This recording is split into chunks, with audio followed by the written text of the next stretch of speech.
kining holistic wellness atong mabasa diri sa 3 John chapter 1 verse 12. Usa sa mga wish ni John the Beloved nga sa tanang butang kita magmalampuson or magmauswagon kung naakas maayong paglawas o labaw sa kanan ang atong gitawag og spiritual na kinabuhi magmauswagon usab.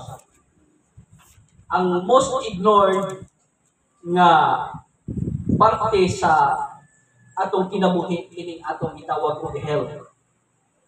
O matod pa sa mga doctors or mga health professionals nga ang pinakanindot kaadyo nga investment is health. Nganuman, kung naa kay kwarta, kung wa kay maayong panglawas sa imong kinabuhi, mahimo na sidya nga sayang ang imong mga napundar nga butang padalapi kung wa kay maayong paglawas. O mo siguro ni tinguha pod sa Ginoo tungod kay matud pa diri sa 2 Corinthians chapter 3 verse 16 na don't you realize that all of you together are the temple of God and that the Spirit of God lives in you? God will bring ruin upon anyone who ruins this temple. For God's temple is holy and you Christians are that temple. Bot pasabot dinia nga ang atong lawas maoy residensya sa Ginoo. O siguro kining mga badge or lagi lain-lain pagtao kanang naay panlantaw o pamaagi sa pagdumas pamilya. Ako mas ganahan gadyo ko kanang limpyo nga bay. Kanya organized nga bay, na po yung mga buwak tungod kay na may mga tao gadyo nga matawag nato nga ma-attract sila sa mga nindot nga mga talan-aon. O labaw sa tanan, komportable. O mo na siguro hinungdan nga ang usa ka tawo nga hilig og ingana nga mga butang muhawa na siya tungod kay dili siya komportable sa iyang kagalingon. So, as introduction sa atong mensahe, the importance of honoring God with our bodies. Ang kamahinungdanon sa pagpasidungog sa Dios sa atong mga lawas. Nabatay mga lawas, mga igsoon. So kaning lawas, usa ra gayud ni, wa jud ta gihatagan sa Ginoo og kadoble nga panglawas, although nay nang liwat nato nga mga bata, pero wa gajoy ka doble na to. Kung kaning atong lawas wa koy mga spare parts nga atong mabalik. Therefore, ang atong lawas ang pingan gayud ni nato. Tungod kay ang atong lawas gidisenyo diha sa pagpasidungog sa Ginoo. Amen. Amen. Honoring God through our lifestyle choices, including our diet, exercise, and habits, will reflect our reverence from God. So kining atong pagpili sa atong kinabuhi, lifestyle sa atong kinabuhi, diya sa pagpasidungog sa Ginoo, labi na niining diet, exercise, habits, mahimong kapanaminan o mo'y makita nga nagapasidungog tas Ginoo. Nganuman, kung atong giampingan ang atong lawas, since nga kini gipahuwam sa Ginoo, but pasabot ang imong pag-amping usa nas pamaagi na imong gitahod ang Ginoo pinaagi sa pagpasidungog sa imong lawas o pinaagi sa pag-amping sa imong lawas. Kay daghan kadyo mga Kristohanon karon, even mga pastors na dili na nahimong serviceable diha sa ministry tungod kay ano na nay mga defect sa lawas. Unya kanibang delayed nga consequence. Samtang dito ko sa doktor, ingon ang doktor nga nagpasalamat ko nga kuan ka sir na ay nakay health awareness sa imong lawas. Tungod kay 45 na gud ka. Ug matod pa sa survey or sa research or sa nadungog nako nga ang lifespan sa kinabuhi sa tao mo kambat lamang sa 45 plus. Ug maayo ta nga mo atiman mugam sa atong lawas maprolong ni siya sa 60, 70 o even sa 80 o sa gatos.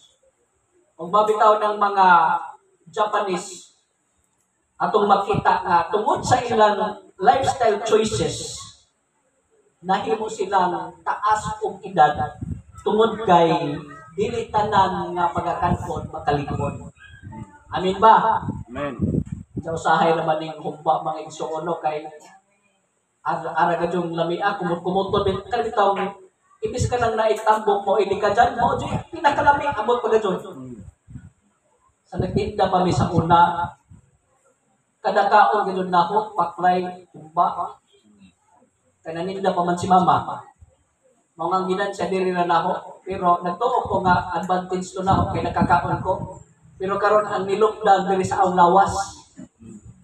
Unya, pasalamat ko sa Ginoo kay nana ko health awareness. Una, pasalamat ko ingon ang Bible, in everything give thanks to the Lord, for this is the will of God concerning you. Nagatagad ang Ginoo. Kung ganoon ta sa sitwasyon nga di ta magtagad, sige tagkaon, anang mga gibawal sa atong lawas, ganoon gid ta sitwasyon nga makasinating ta kung health awareness. Dili man nagpasabot iniwang ka dili ka healthy. Kundi ka ng mga tambok healthy. Nga naman, wa na nagabase ni anang maong istaduhan. So, maintaining our health is an act of worship. Ang pagmintinar sa atong kapiskay sa lawas, usala siya ka buhat sa pagsimba ng Ginoo. Ingon diri sa Romans chapter 12 verse 1, ako nagkahangyo kaninyo mga igsuon nga inyong ihalad ang inyong mga lawas ingon nga buhing halad makapahimuot inangkunon og holy acceptable ang tugad mao ni lawas nga ihalad sa Ginoo sa mga pagsimba mo ni reasonable nga pagsimba nga gikahimutan sa Ginoo. Mabasa nila to sa Romans chapter 12 verse 1. So ang health ay mga igsoon is an act of worship. Dili naman nga natay sakit.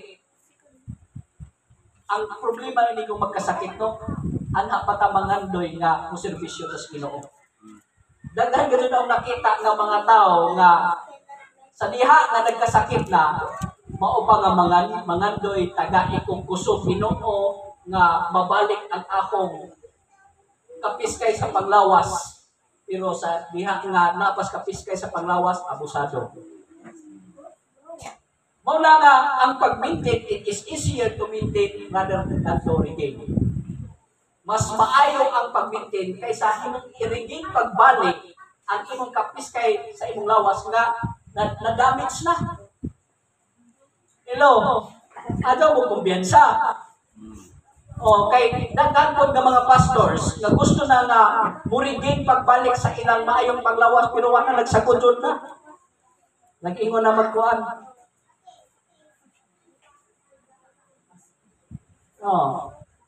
Na po yung mga membro tungod kay ang problema ganun atong nakita din sa atong Sunday school nga ang pinaka-primary na problema why discipline, why self-control.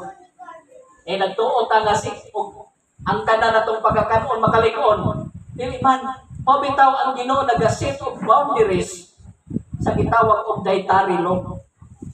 Bitaw bawal ang mga kanana ay mga buak o koko, mga baboy. Kung sa ininglitson lagi labi ni tuljok bitaw nga paninguton na bitaw ng kanang idzang panit bitaw unsa iniglungi mo crack siya unsa nay magbukal-bukal nga ko, ara gidong namiam, dili gidong bandang day tarik no na sida wa day balaod nga ginasanto. Sabi na o kanang libre, ara gidong induta kado mga igsoon. Kung bantay lang kita basig magsagod jud ta. Tungod kay dili tanan nga maintik sa atong lawas makapalig-on. Time will come, mga batan-on, anha pata mo makasinati og awareness kung nato na pamatiyon. I hope nga dili na moabot sa atong kinabuhi, moabot ta sa punto nga ingana. So respecting our bodies as temple of the Holy Spirit. So ang pagrespeto sa lawas as temple of the Holy Spirit, kinahanglan nato irespeto ning atong lawas, mingiling respeto, imo sidang atimanon or imo sidang hatagan o pagtagan ang maong lawas tungod kay kaning